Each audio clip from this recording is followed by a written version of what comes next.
l'emergenza sanitaria ha quasi azzerato i collegamenti con l'isola. In diretta da Messina l'inviata Maria Gianniti.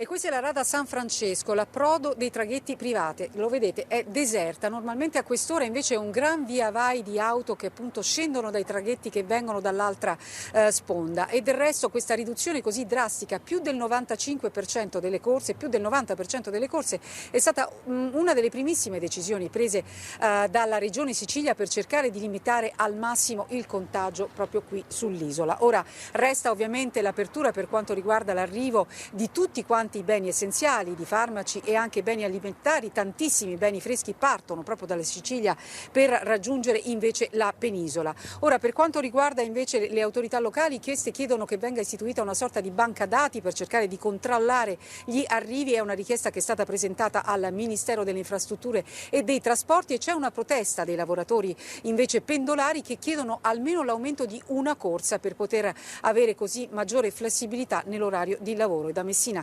la linea può tornare allo studio. In Protezione Civile ora